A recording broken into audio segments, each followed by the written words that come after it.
Buenas noches, amigas, amigos de IntelliJuris. Buenas tardes en la zona pacífico del país.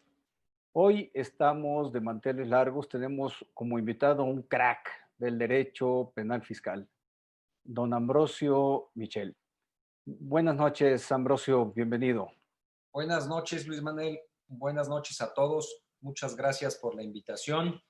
A ti, Luis Manuel, y muchas gracias a todos los que nos están viendo y o escuchando y por estar atendiendo unos temas que creo que son de mucha actualidad para todos. Por supuesto, Ambrosio, sin lugar a dudas, y esa es la idea de atender la plática de hoy. Nada más a quienes nos escuchan, acaban de poner la liga de la última edición de tu libro, El Derecho Penal Fiscal, donde sin lugar a dudas, yo tengo el libro, pones en la mesa todos tus conocimientos y experiencia en este tema.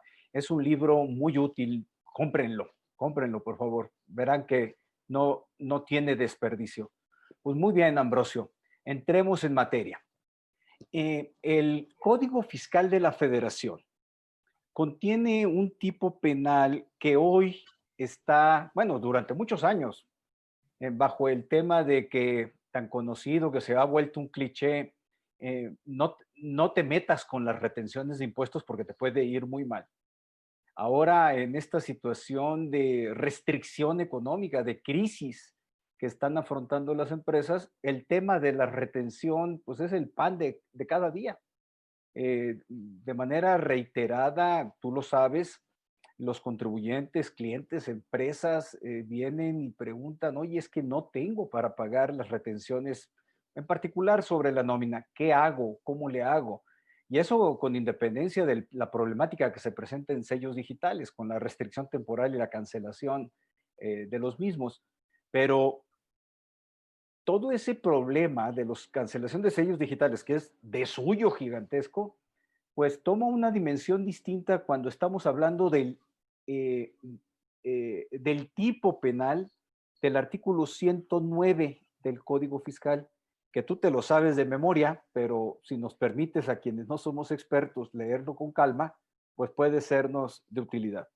Dice este artículo: será sancionado con las mismas penas del delito de defraudación fiscal, fracción 2, quien omita enterar a las autoridades fiscales, al SAT entendamos, dentro del plazo que la ley establezca, pero bueno, los plazos están expresamente previstos en la ley de la materia, las cantidades que por concepto de contribuciones, impuestos sobre la renta en el tema particular, hubiere retenido o recaudado.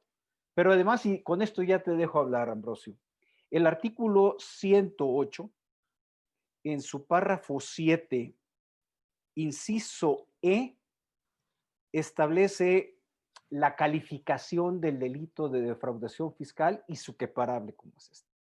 El delito de defraudación fiscal y los previstos en el artículo 109, cuya fracción 2 ya leímos, serán calificados cuando se originen por, inciso E, omitir contribuciones retenidas, recaudadas o trasladadas.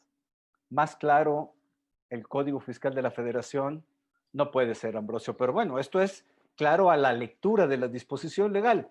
Un experto como tú nos ayudará a desmenuzar el tipo penal y medir sus verdaderos alcances, sobre todo en esta época de crisis. Creo que debemos empezar por retomar a lo que tú hiciste alusión. Efectivamente, el tema de las retenciones ha sido un tema con el que había un cierto respeto por advertencia siempre de los contadores o los fiscalistas, por tratarse de una figura que, como bien señalaste, al actualizarse, se consideraba un delito calificado. En términos de la legislación fiscal, en términos de la ley del impuesto sobre la renta en concreto, quien realiza los pagos por concepto de salarios entiéndase el patrón, está obligado a realizar las retenciones que por concepto del impuesto sobre la renta le corresponden al trabajador, así como enterarlas en la declaración mensual del mes siguiente, o sea, de ese mes que se presenta el 17 del mes siguiente. Y es así que hay que partir de que es un impuesto que es a cargo de quien tiene el ingreso. El ingreso en este caso lo tiene el trabajador o quien recibe el salario.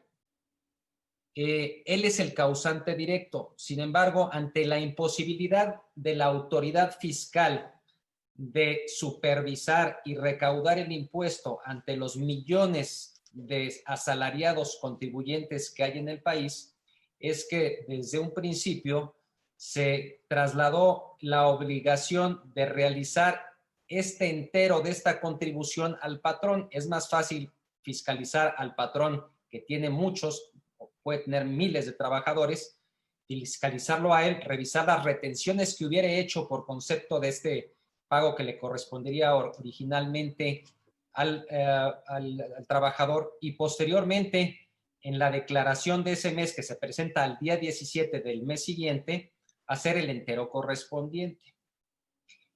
Se consideraba bajo el viejo sistema de mixto acusatorio, mixto tradicional, el viejo esquema penal, que este delito era un delito grave, es decir, era quien omitía enterar los impuestos que como patrón o remunerador hubiera pagado a un asalariado, no los enterara dentro del término que establece de la ley, se hacía acreedor a este delito que tú mencionaste y le diste lectura, y que además estaba sancionado o está sancionado hasta la fecha como un delito calificado. Esto significa que la penalidad se aumenta en un 50%. Y decíamos que bajo el viejo sistema, el mixto penal, es que se le consideraba también un delito grave cuando excedía cierto monto de las contribuciones retenidas y no enteradas. Es decir, no tenía derecho a obtener y a seguir el procedimiento penal que se le hubiera instaurado al patrón, llevar a cabo el procedimiento bajo libertad, sino privado de esta. En el nuevo esquema del sistema penal acusatorio adversarial, ya no existen los delitos graves.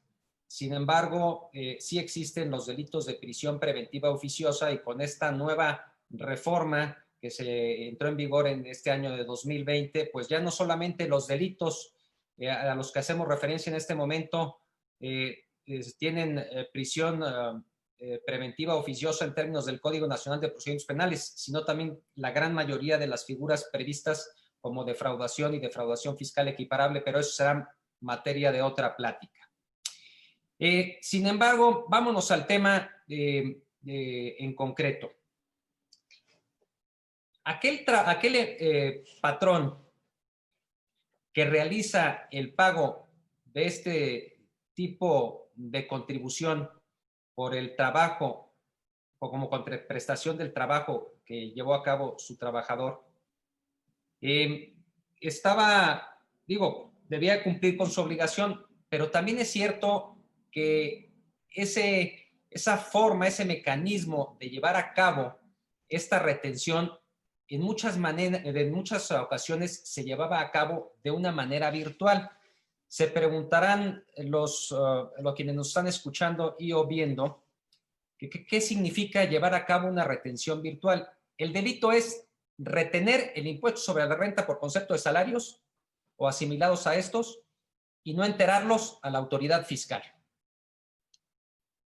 ¿Qué significa una retención virtual? Pues una retención virtual es aquella que se lleva a cabo cuando el patrón realiza la retención solamente en papel, pero no una retención material en su cuenta bancaria donde sale el recurso para cubrir el salario del trabajador. Me explico con un ejemplo. A un trabajador que percibe 100 pesos su salario, nómina. el patrón le tendría que hacer una retención, digamos, de 30 hasta 35 pesos, ¿no? De acuerdo con la tabla. En este supuesto, el impuesto neto por concepto de salario que tendría que recibir o que recibiera el trabajador sería de 65 pesos. Y el patrón tendría que reportar al Servicio de Administración Tributaria que él llevó a cabo un pago tanto por el sueldo neto como por el bruto, incluyendo los impuestos, un monto de 100 pesos, no de 65. Es decir, en su cálculo contable señaló que pagó 100 pesos al trabajador, de los cuales solamente dio 65 netos al trabajador y 35 los retuvo para integrarlos al fisco por concepto de impuesto sobre la renta. Pero, ¿qué sucede si estamos ante la presencia de un patrón que, pues, está obligado, como todos, a pagar los salarios, pero también pagar renta, pagar electricidad, pagar infinidad de gastos? Y solamente tiene en su cuenta 65 pesos y tiene varias obligaciones que cumplir. Pagar, insisto, trabajadores, renta, electricidad, otras deudas, créditos, intereses. Se encuentra ante una, pues no disyuntiva, sino ante una gran problemática, porque aquí no es de una disyunción, es diversas, tiene muchas obligaciones a cargo y solamente tiene 65 pesos en su cuenta. O es más, podríamos hablar que no es que tuviera los 100, pero que tuviera 80 pesos, pero no son suficientes para cubrir los 35 pesos de contribuciones. ¿Qué hace el patrón? Pues cualquiera lo que hace primero es pagarle al trabajador sus 65 pesos y llevar a cabo una retención virtual de los 35 restantes, pues porque no tiene el recurso, expide su CFDI y en su momento, cuando tenga recursos, pues hará la declaración complementaria o extemporánea del mes siguiente para pagar este impuesto, pero en vía de enmiendas existió un incumplimiento. Y digo esto porque los formatos que tenemos del Servicio de Administración Tributaria no nos permite que el patrón manifieste este tipo de circunstancias ante una imposibilidad económica de registrar solamente una retención virtual por ausencia de recursos para cubrir las contribuciones. Si ustedes se meten al portal, ustedes verán que en este caso del ejemplo de los 100 pesos, tú puedes informarle al SAT que pudiste haber pagado 100 pesos brutos y que los 35 pesos que retuviste no los estás enterando en este momento, pero no, el formato no te lo permite. Y es por eso que si tú presentas una declaración en ceros respecto de esto, pues incurres en una responsabilidad. Y si no presentas y si retienes y no enteras dentro del plazo que la ley establece, también incurres en responsabilidad. Pero aquí lo que pareciera ser que es un delito calificado, es decir, con una sanción adicional en 50%, adicional a la original, que va desde hasta 3 a 9 años de prisión. Aquí sucede que pudiera actualizarse una causa de exclusión del delito, porque en este ejemplo que pusimos, que es muy común en los patrones cumplidos, responsables, que ante esta contingencia de esta etapa por la que hemos estado viviendo todos, tienen que optar por cumplir ciertas obligaciones y ante esto, pues cumplen con la obligación y con el valor principal, que es seguir atendiendo la necesidad del trabajador para que estos atiendan la manutención en sus familias. Oye, Ambrosio, a ver, pero me queda una duda. Me interesa mucho movernos a la exclusión de responsabilidad, pero me regreso al tipo penal del artículo 109, fracción 2. Si yo contribuyente, solo considerando esa fracción, yo tengo que pagarte a ti, Ambrosio, la nómina por 100 pesos, pero tengo que efectuarte una retención de 35 pesos. Y yo en mi cuenta de cheques lo quiero poner demasiado simple, conforme el ejemplo que tú seguiste. Yo, Luis, patrón, nada más tengo 65 pesos. De hecho, puedo tener menos de 65 pesos. Es correcto. Puede que no me alcance ni para pagarte el sueldo neto después de retención. Pero supongamos en el caso, tengo los 65 pesos. Aquí está Ambrosio, el trabajador ejemplar en mi despacho, que por supuesto que no, tú vendrías siendo mi jefe en el despacho, pero aquí tienes tus 65 pesos. Y yo volteo lo que tú estás diciendo, volteo a ver mi estado de cuenta bancario, mi chequera, y no tengo dinero. Llega el día 17 del mes siguiente y tengo una retención virtual. Es decir, nunca tuve ese 65 pesos, ni hoy tengo esos 65 pesos. Perdón, esos 35 pesos no los tuve, ni hoy los tengo. Por lo tanto, pero tengo la obligación de enterarlos. Digamos que la cuenta matemática es una para efectos fiscales y la realidad bancaria es otra, es una situación fáctica. Solo considerando el tipo penal del 109 fracción 2, ¿se comete el delito sí o no? En materia penal, no nos podemos olvidar de lo que en la escuela nos enseñaron, que era la teoría del delito.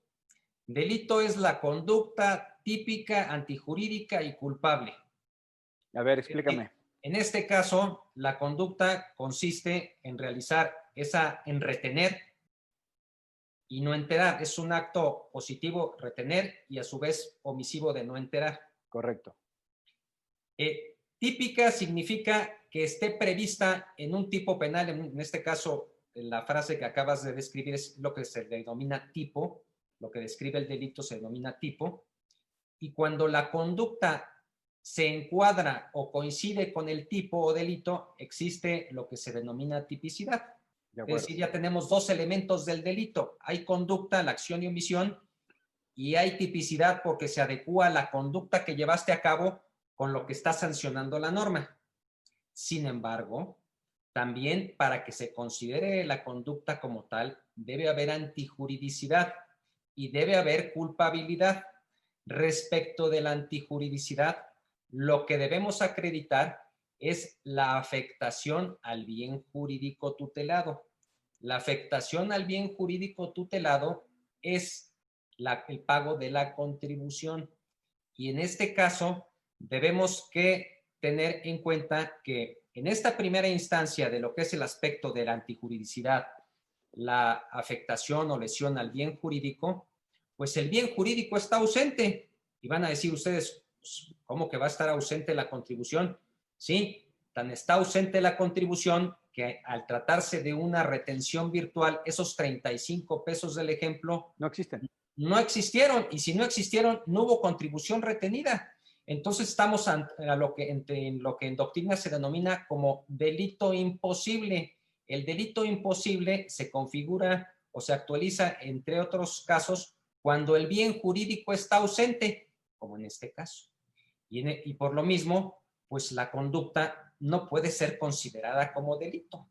Pero aún así, con independencia de que el bien jurídico no está ausente porque la contribución no existió, el recurso correspondiente a la contribución no existió en la cuenta de cheques del trabajador y no es antijurídica, tenemos que en la siguiente fase del delito tenemos la culpabilidad. Y dentro de la culpabilidad, para que se actualice el delito, se requiere, bueno, por supuesto que el sujeto sea imputable, que tenga cierto conocimiento de la antijuridicidad, pero también que se le exija otra conducta. Y en este caso, estamos ante una circunstancia en la que al contribuyente no se le puede exigir otra conducta, porque estamos ante un escenario en el que el contribuyente tiene una disyuntiva entre pagarle al contribuyente, pagarle al trabajador, pagar la renta para poder seguir subsistiendo la empresa y que continúe en funcionamiento y poder también tener trabajadores, o pagarle al fisco. Entonces estamos ante lo que en materia penal se conoce como no exigibilidad de otra conducta, que puede ser una causa incluso de antijuridicidad cuando el bien jurídico que se sacrifica es menor por el que se opta, o puede ser una antijuridicidad que sea una no exigibilidad de otra conducta disculpante cuando el bien jurídico que se afecta es de la misma entidad. Si consideramos que el fisco federal y el pago de los salarios tiene la misma entidad, estamos ante una no exigibilidad de otra conducta que excluye la culpabilidad. Pero si consideramos que el pago de los salarios tiene una entidad mayor que pagar las contribuciones, estaríamos ante un estado de necesidad excluyente de la antijuridicidad, y por lo mismo tampoco habría delito.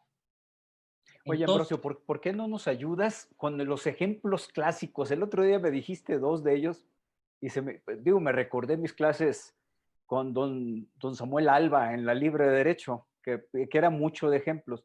Por ejemplo, en el tema de no exigibilidad de otra conducta, saliéndonos de la cancha fiscal, ¿cuáles son ejemplos clásicos de la doctrina? Con nuestro... Yo me acuerdo de unos náufragos y que había solo un salvavidas y que, bueno, pues yo tenía que quedarme con el salvavidas y ahogaba el otro, pero no sé cómo, el derecho penal en esa parte es muy gráfico, ¿no? Así es, haciendo memoria de nuestro querido maestro don Javier Alba Muñoz, que por cierto aprovecho y disculpen ustedes para mandar un saludo muy afectuoso, un abrazo muy fraterno a la familia de nuestro querido maestro y amigo, que en paz descanse, don Carlos Mugenburg, que acaba de fallecer. Una gran pérdida irreparable. Bueno, tenemos que, él refería al náufrago, que es un ejemplo que se ha manejado desde hace 100 años, denominado como la tabla de Carneades, en la que dos náufragos se abrazaban de una tabla, de un tablón en el mar para salvarse, pero la tabla era tan pequeña, estrecha, que solamente permitía soportar el peso de un solo náufrago, no de los dos. Entonces, ante esto, uno de los dos náufragos pues agredía al otro hasta privarlo de la vida o ahogarlo para poder sobrevivir, caso en el cual estábamos ante dos valores de la misma entidad, dos vidas humanas. Esto es lo que se conoce como no exigibilidad de otra conducta, es decir, esta conducta no se le puede reprochar a esta persona porque lo está haciendo bajo un estado de necesidad, que en este caso es, si bien hay una lesión del bien jurídico, que es la vida humana del otro náufrago, haya una autorización expresa, no solamente desde el punto de vista jurídico, sino desde el punto de vista humano, porque filosóficamente, axiológicamente, desde lo que son los valores, no se le puede exigir al ser humano sacrificios. En este caso no se va a sacrificar un náufrago para que el otro sobreviva. Es un principio de supervivencia, más allá de los derechos fundamentales. Pues en trasladando esto al campo fiscal, pues se actualiza claramente, es o pago a los trabajadores, porque solo tengo 65 pesos. Es correcto. O pago al fisco, o reduzco el sueldo de los trabajadores y de esos 65 pesos tomo una parte al fisco. Pero la reducción del sueldo del trabajador no puede ser unilateral por parte del patrón. Es irrenunciable. Es irrenunciable, tiene que ser consensuado en un momento dado y siguiendo los protocolos y las formalidades de la ley laboral. No es nada más así que el patrón dice, pues no te pago, ¿no? Me estoy refiriendo en términos jurídicos. Es una excelente exposición porque, como bien dices, los derechos laborales y el derecho al salario es irrenunciable y es un derecho fundamental porque no solamente es en base a una relación contractual de carácter laboral, sino que va más allá porque es el sustento y la manutención de la familia del trabajador. No podemos decir que esto tiene la misma entidad o una entidad menor al pago de las contribuciones. No, y la Constitución es clara y lapidaria en este sentido. Pero bueno, continuemos, Ambrosio. Paula, por ahí, Paola Soto dice que podríamos decir que en el caso que explicas tú, el patrón se está financiando con los impuestos del trabajador Yo no lo veo así porque el financiamiento es si yo tengo los 100 pesos y me jineteo los 35 pesos que sí tengo Es bajo correcto. un pretexto y no los entero. Ahí sí el delito está consumado y no hay excluyente de responsabilidad. Ahí no estamos ante una retención virtual, estamos ante una retención real, porque si hay un financiamiento, hay un recurso, y si hubo un recurso, si hubo una retención verdadera. Y si hay un bien tutelado, Y a si diferencia del otro, del virtual que dices que es un bien ausente. hay una afectación en primer lugar al bien jurídico, que es el pago de la contribución, y adicionalmente no podemos hablar de que estamos ante una no exigible otra conducta, porque ya la entidad que se está valorando no es el pago de la contribución contra el pago del salario, sino es el pago de la contribución para pagar una deuda de un compromiso que puede tener una entidad menor a la contribución. Ambrosio, estabas comentando hace un momento, y esto es un dato fuerte. El SAT tiene la información de las nóminas, es decir, lo que ha estado pagando el trabajador, perdón, lo que ha estado pagando de nómina y reteniendo el trabajador, reteniendo el patrón y enterándolo al SAT. Perdón el trabalenguas. Eh, el SAT en automático conoce cuando tú pagas la nómina porque timbras la nómina, es decir, se hace todo el procedimiento que marca la legislación fiscal para efecto de constatar para efectos fiscales el pago de la nómina, que de hecho la Suprema Corte acaba de reconocer la validez de esos documentos para efectos laborales, o sea, es tan poderoso el timbrar la nómina que hasta para efectos laborales ya la Corte le acaba de reconocer la validez plena al documento. Eh, y si yo no pago, en automático el SAT, prácticamente en automático, puede que los sistemas tarden en procesar la información, sabe que yo estoy en falta, en el entero, en el entero de la retención. Pero el SAT no sabe que yo estoy ante una imposibilidad material. Es ¿Cómo correcto. se detona un potencial problema penal para el contribuyente? ¿Cuál es el camino? Te lo voy a poner de otra manera. Un temor que creo yo que es real, no podemos descalificarlo diciendo, no, no es que no hay problema, sí, hay un problema real, pero tampoco es inmediato, es decir, llegó el día 17, no enteré la nómina, el día 18 no está el SAT ya con una querella penal. Es así, ¿no? Es Tiene un correcto. procedimiento. ¿Cuál es la vía para que se detone un problema penal al contribuyente? Para que Bueno, no nos entren prisas indebidas, ándale. a ver, Te estoy consultando así como que tengo mi problema y yo soy tu cliente.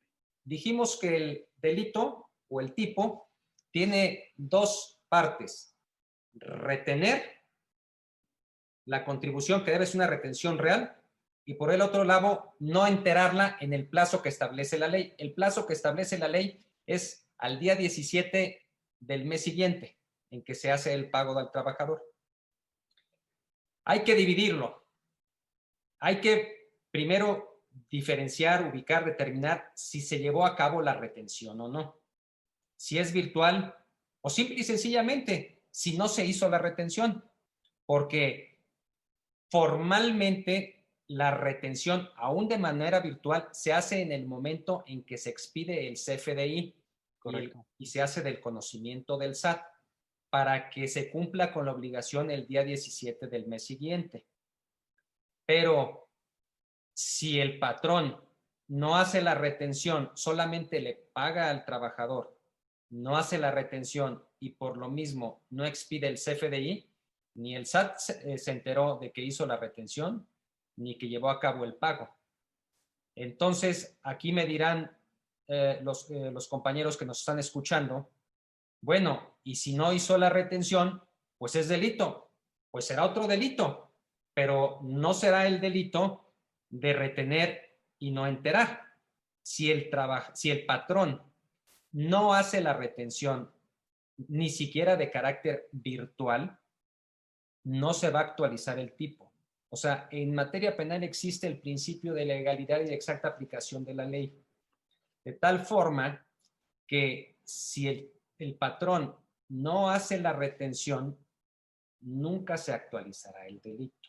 A lo que dará lugar es a una responsabilidad solidaria que en términos del artículo 26 del Código Fiscal de la Federación establece que, entre otras personas, están obligados al pago de las contribuciones que no hubieran retenido aquellas personas que hagan pagos por este tipo de conceptos, como los salarios. Pero es una responsabilidad administrativa, no penal. Eso es en cuanto a la primera parte de la retención. Ahora, la segunda parte, el no enterar. El tipo penal exprofeso señala que para que se actualice este delito se requiere que no se entere al día 17 del mes siguiente, tal como establece la ley. No lo establece expresamente el tipo, pero la mayoría de los tipos penales fiscales son normas en blanco, es decir, te refieren a otras disposiciones, como en este caso el artículo 6, el artículo 96, 97 de la ley de renta, donde establecen los plazos para llevar a cabo los enteros de este tipo de contribuciones. Entonces, si no se entera, el plazo legal para enterarlos es el día 17 del mes siguiente. Si el día 17 del mes siguiente, después de haberse hecho la retención, no se entera, ahí ya se actualiza el delito, aunque sea un mes. Y hay que tener en cuenta que en materia de defraudación fiscal equiparable, así como la genérica, a diferencia de lo que sucede con otras figuras como el contrabando, existe la defraudación fiscal desde que se omite el pago de $1 de contribución. A partir de $1 hay defraudación fiscal. En materia de contrabando, hay casos en los que puedes... el valor, sí, hay valores a partir de cierto umbral, 80,000 pesos, 200,000 pesos aproximadamente. Si no superas ese umbral, no se actualiza el tipo. Bueno, no es sancionable, mejor dicho.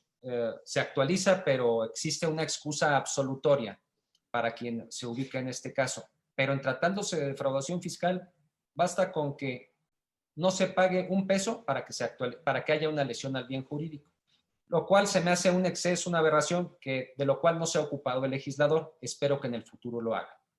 Entonces, retomando, hay dos supuestos, partiendo de la forma en que está conformado el tipo. Que no se haga la retención, en cuyo caso no se actualiza el delito y solamente da lugar a una responsabilidad solidaria para quien debió haber hecho la retención en términos del artículo 26 del Código Fiscal.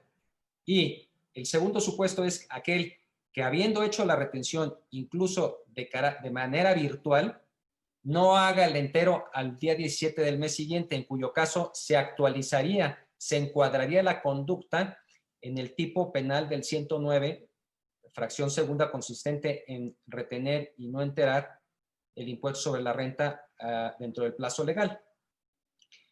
Entonces, pues basta que en un solo mes no se paguen las contribuciones retenidas para que se actualice el tipo. De acuerdo. Entonces, conforme a la explicación que nos diste, no tengo los 35 pesos para efectuar la retención.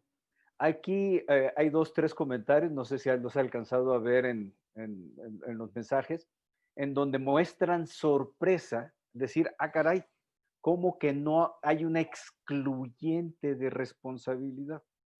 No sé si nos quieras ayudar abundando en el tema, porque, sí. Porque entiendo la lógica. Dice, oye, pues 109 fracción 2, delito, ya no enteraste, de delito equiparado, pues órale, a la cárcel, ¿no?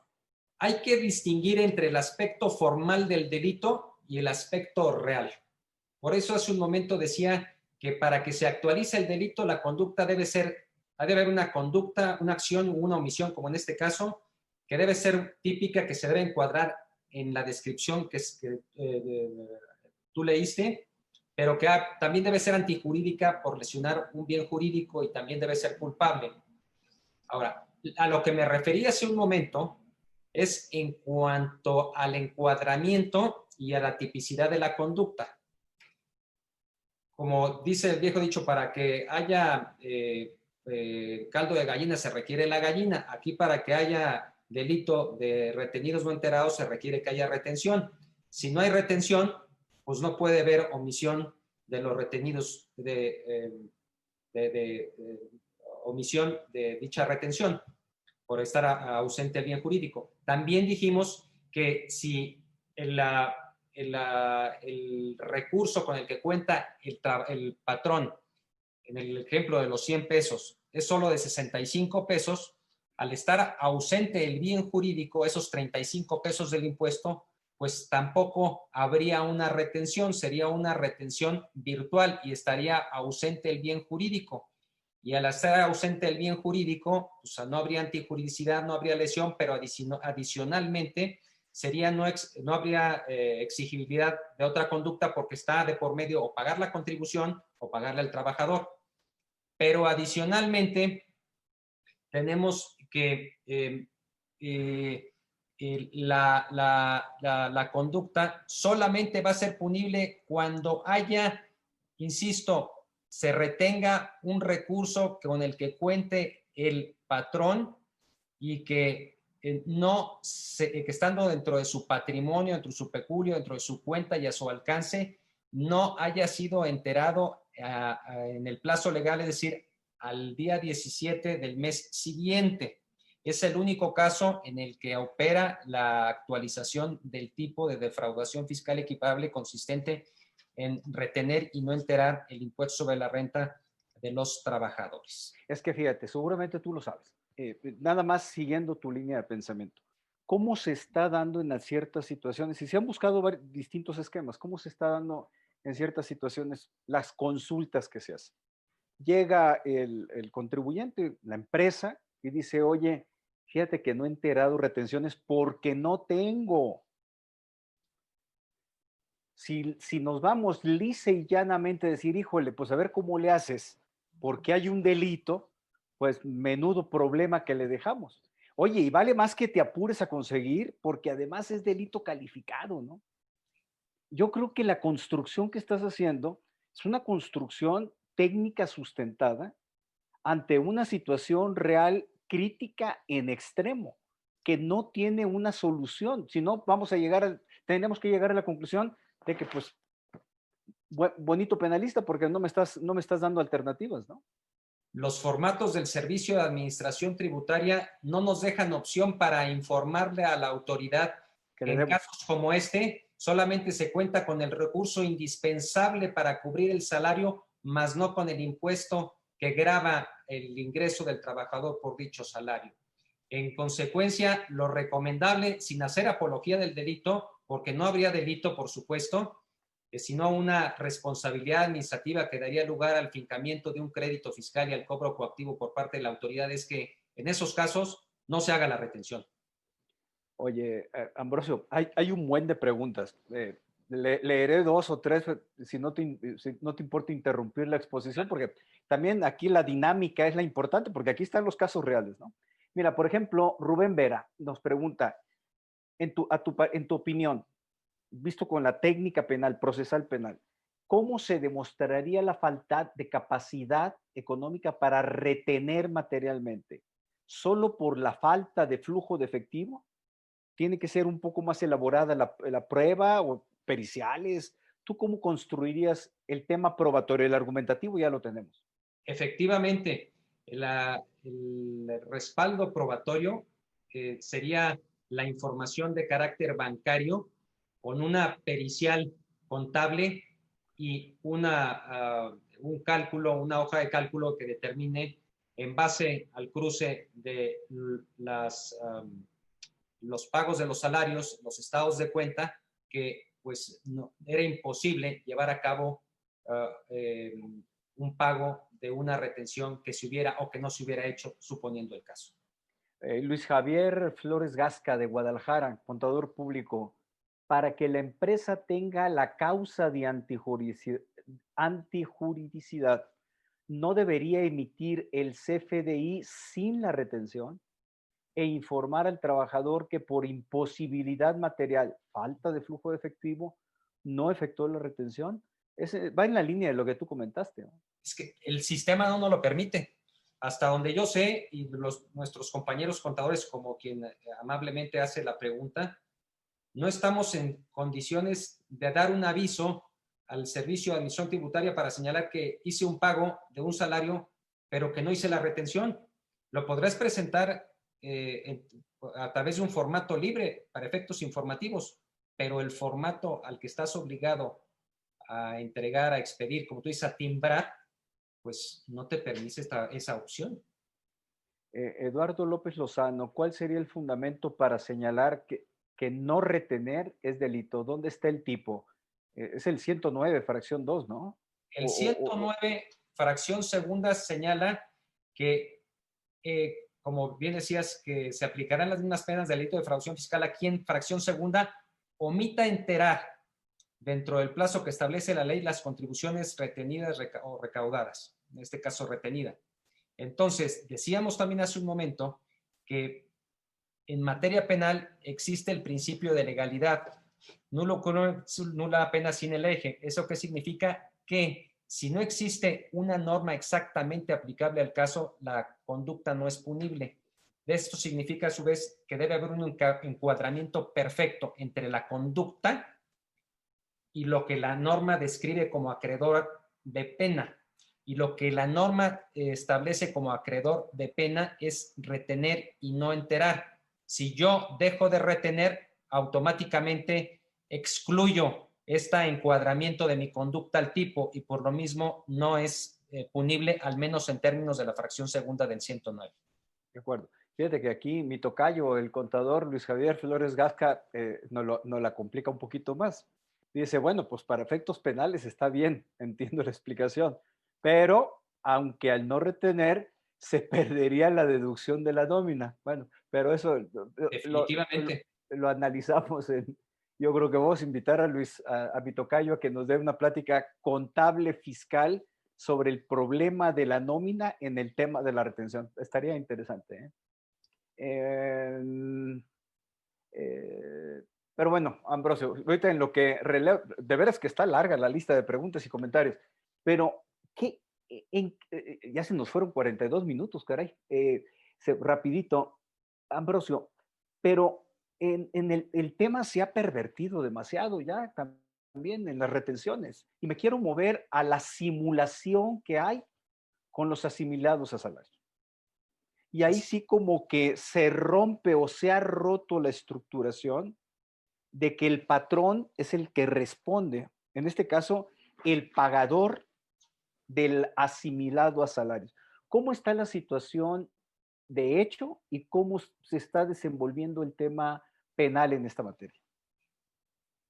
No sé si afortunada o desafortunadamente, pero esta leyenda contable, jurídica, fiscal, de que no te metas con los enterados, creo que está pasando de moda, porque ahora de lo que se está, digamos, que se ha abusado es la remuneración a través de los asimilables a salarios. Sabemos que aquellas personas que están contratadas, tienen un contrato laboral como trabajadores con una relación jerárquica de subordinación y que reciben un salario, deben de cotizar al Seguro Social, al Infonavit, etcétera. Pero últimamente, hace pocos años, en términos históricos, que se ha abusado de la subcontratación, del outsourcing, en el que muchas empresas indebidamente para originalmente era para cumplir con estrategias fiscales como no pagar el reparto de utilidades, contrataban a otras empresas que eran las que tenían al personal que les suministraban los trabajadores para cumplir con el objeto de la empresa original. Y esto, si bien, insisto, se creó para eliminar el pago de las utilidades del PTU, pues se prostituyó y hay muchas empresas que utilizan a estas empresas de outsourcing para tener economías indebidas, insanas, que actualizan pues y otros delitos de defraudación fiscal equiparable. Es decir, bajo este outsourcing, pues el patrón, el empresario original, ya no le paga a su trabajador, sino que subcontrata con una empresa de outsourcing para que ésta haga las retenciones y los enteros. ¿Y qué es lo que ha estado, qué es lo que empezó a suceder? Es que estas empresas de outsourcing, pues sí, llevaban a cabo las retenciones, pues desconozco si fueran virtuales, reales, pero eran retenciones para hacer creer al fisco que se estaba cumpliendo con la obligación fiscal, pero no, aquí resultaba ser que la empresa A, que tenía 10 trabajadores, subcontrataba a la empresa B de outsourcing. Esta empresa B de outsourcing retenía los 35 pesos de ISR del trabajador y le hacía creer a la empresa original y al trabajador que estaba reteniendo el impuesto, y le hacía creer al SAT que este impuesto lo iba a enterar, o bien lo enteraba haciendo compensaciones con subsidios al empleo, etcétera. ¿Qué es lo que sucedió con esta figura? Pues ante esta simulación de actos, en realidad es que pues ya no se actualizaban directamente por parte del patrón original la figura de las retenciones de ISR, sino había una maquinación, y fue por esto que en el año de 2014 se crean, entre otras cosas, el artículo 69B para sancionar administrativa y también penalmente a través del artículo 113, fracción tercera en su momento del Código Fiscal, este tipo de esquemas para desconocer o considerar como operaciones inexistentes aquellas contrataciones que una empresa hubiera llevado a cabo con otra empresa de outsourcing para remunerar a sus trabajadores.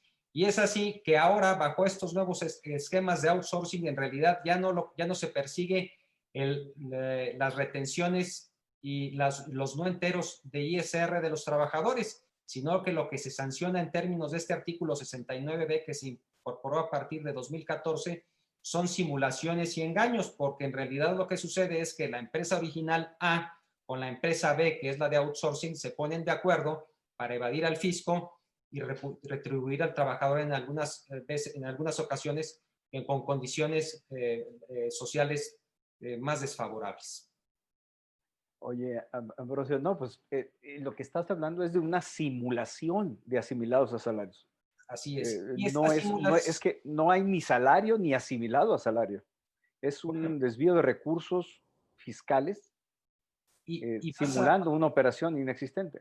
Y en esta primera fase me hacía referencia a una subcontratación por parte de empresas de outsourcing, pero resulta ser que también hay un esquema todavía más avanzado en base, el SAT lo ha publicado, ha hecho conferencias y ha publicado esquemas de defraudación en los cuales, habiendo empresas que tienen grandes utilidades para evitar la base gravable y el pago de contribuciones, inventan contratos o celebran contratos aparentes con terceras empresas, que algunas son fantasma, para obtener deducciones, de tal manera que si la empresa A original tenía una utilidad de 100, mata esta utilidad de 100 con una factura que le da la empresa fantasma B por otros 100 pesos. ¿Y qué es lo que sucede? Que la empresa A original, que tiene la producción, pues no paga impuestos. ¿Y qué pasa con esta deducción de 100 pesos que tenía como utilidad? La mata con la deducción que le da la empresa fantasma, y esta empresa fantasma a su vez lo que hace es, por otro lado, con otra tercera empresa o cuarta o quinta o sexta, retribuye a los socios accionistas de la empresa original A como asimilables a salarios, y además lo hace no solamente en base a esta simulación, sino que este pago de asimilados a salarios lo hace bajo un esquema de retenciones que lleva a cabo, pero que no entera el fisco, de tal manera que aquí tenemos un delito por lo que es la deducción de la empresa A, que hace de la operación inexistente con la empresa fantasma, y por otro lado tenemos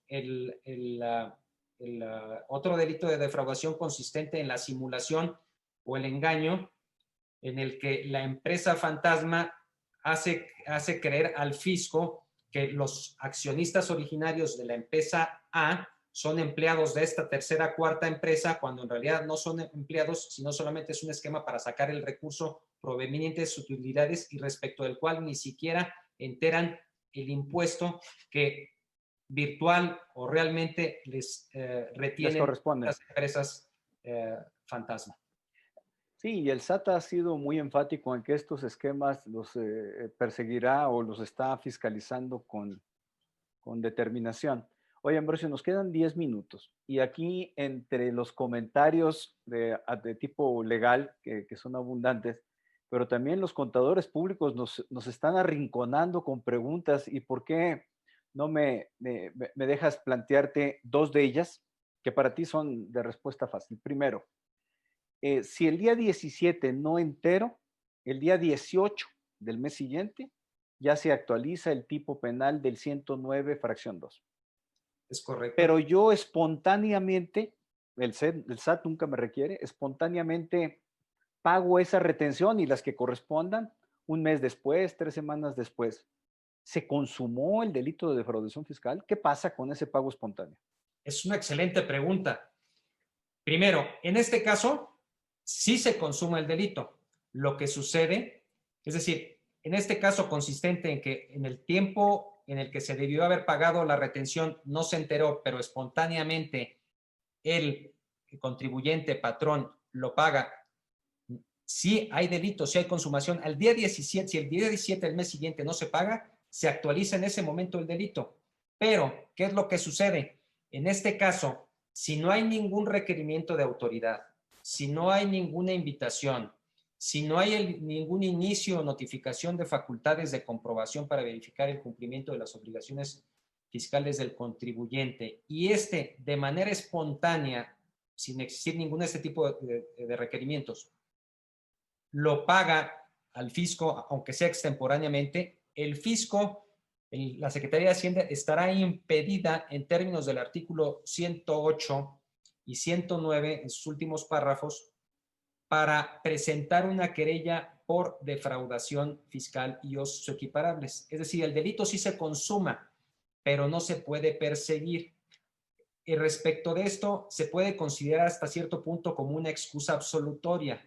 Es decir, la excusa absolutoria se presenta en aquellos casos en los que el legislador, por un motivo humanitario, de derechos humanos, de sentido común, y por evitar excesos como un cumplimiento espontáneo, no persigue el delito. El delito se actualizó, pero al haber una reparación del daño espontánea, está impedido para perseguirlo penalmente. Muy claro, Ambrosio. Hay otro tema que nos está preguntando José Federico Cota de Hermosillo, que tú y yo hemos platicado, bueno, pues desde que eras su procurador de asuntos de investigación de asuntos penales en la Procuraduría Fiscal de la Federación. Lo platicábamos en términos académicos. Yo nunca he estado litigando en materia penal. Pero la pregunta es la siguiente. ¿Es necesario el ejercicio de una facultad de comprobación del artículo 42 del Código Fiscal? Visita, revisión de gabinete, revisión electrónica por parte del SAT para proceder penalmente en el tema de retenciones? Bueno, en todos los delitos fiscales, pero en particular en el tema de las retenciones, ¿o es un trámite meramente que el SAT detecta, lo presenta a la Procuraduría Fiscal de la Federación y vámonos, duro contra los contribuyentes? Definitiva y rotundamente sí se requiere, por una razón muy sencilla. ¿Cómo se va a acreditar que hubo una retención por parte de la autoridad fiscal? Con los estados de cuenta bancarios. Y los estados de cuenta bancarios, ¿quién los puede pedir? Solamente el SAT dentro del ejercicio de las facultades de comprobación. Es más, en caso de que no haya ejercicio de facultades de comprobación y se obtengan estados de cuenta bancarios, las pruebas serían ilícitas. Para eso recomiendo este libro de mi autoría que se llama Secreto Bancario y Defraudación Fiscal, en el cual abarco ese tema y en el que se concluye, entre otras cosas, que para determinar la lesión al bien jurídico, en este caso la omisión del pago de las contribuciones, se requiere el ejercicio de facultades de comprobación. Estupendo. Muy bien, Ambrosio. Hay otro tema, y bueno, en los comentarios ya nos quedan pocos minutos. En relación con el procedimiento penal en- o las investigaciones penales que se conducen en el ámbito de la Secretaría de Hacienda y se turnan a la Fiscalía General de la República. Esta argumentación excluyente de responsabilidad, no consumación del delito, el pago espontáneo, ¿en qué momento el contribuyente la hace efectiva, el patrón en este caso, procesalmente? Les tengo malas noticias a los contribuyentes y a aquellos sin que incluso por algún error o por algún descuido incurren en alguna de estas conductas.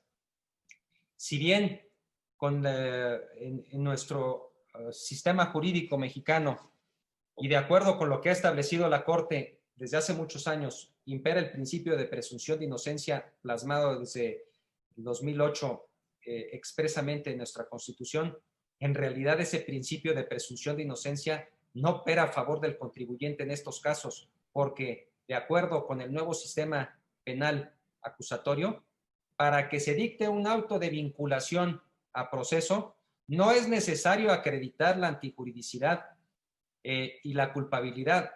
Ni es más, a veces ni siquiera se hace un análisis ni el juicio de tipicidad. Si ustedes consultan el artículo, el Código Nacional de Procedimientos Penales, verán que en muchas ocasiones, desafortunadamente, a los jueces les basta considerar que el hecho que el Ministerio Público imputa al contribuyente tiene la apariencia de una conducta que la ley considera como delito.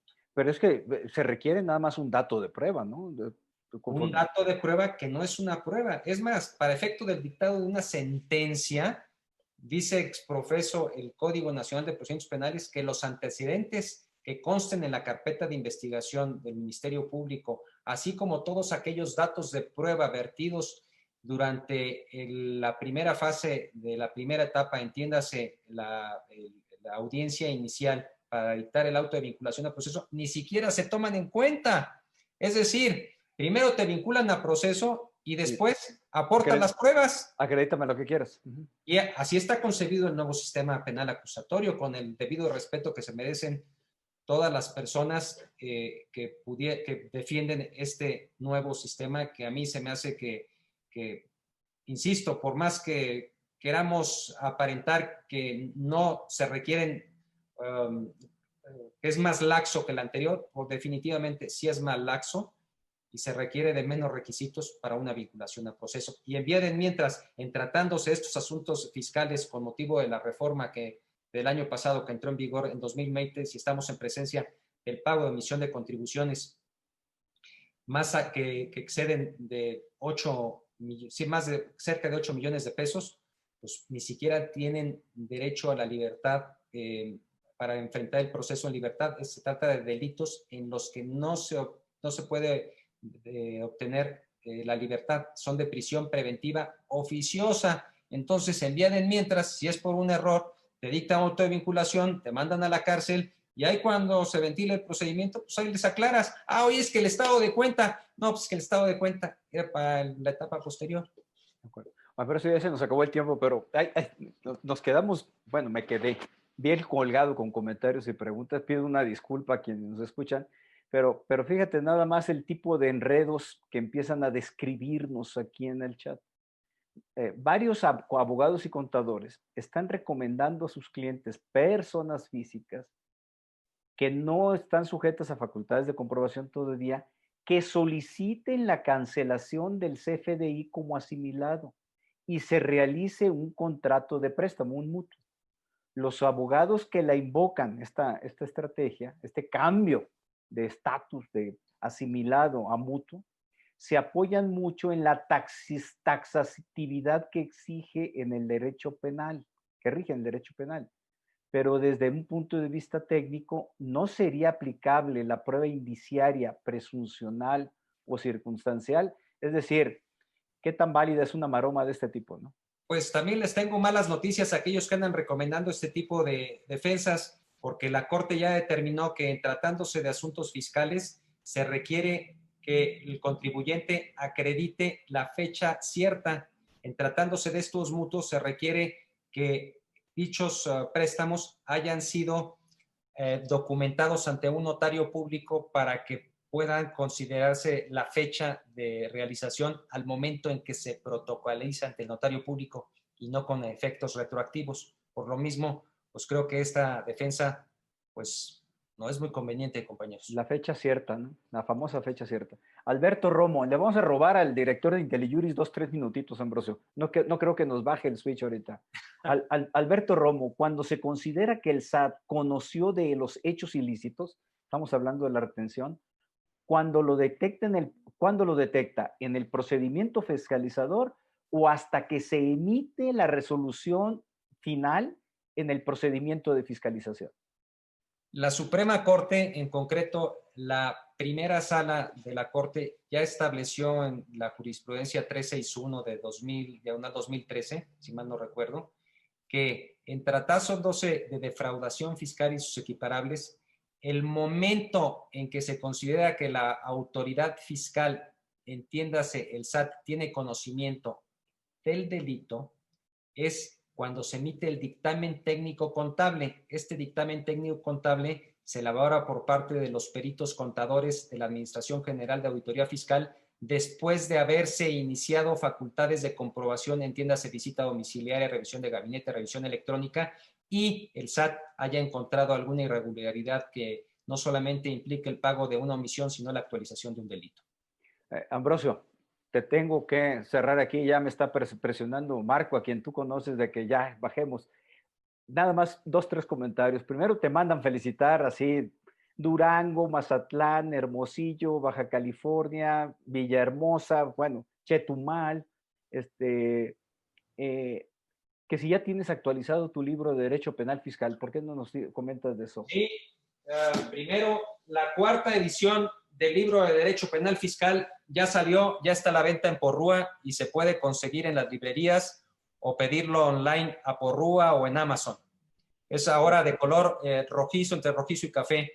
Y también acaba de salir este libro de coautoría mía con mi amigo, compañero y socio Fabián Ávila Torres, que se lo recomiendo mucho, Lavado de Dinero, que abarca todos los aspectos penales, antecedentes, elementos del tipo, prescripción y delito precedente, entre otros. Se lo recomiendo mucho. Es sobre materia penal. Pero de este ya hablaremos el día 21 de septiembre, ¿no? Ya les llegará la invitación a todos quienes nos escuchan. Me están reclamando que no dije que también de Culiacán. Entonces, aquí reconozco a mis paisanos. Ambrosio, muchas gracias, muy generoso. Me apena no haber podido responder todas las inquietudes, preguntas, pero ¿dónde te podemos escuchar?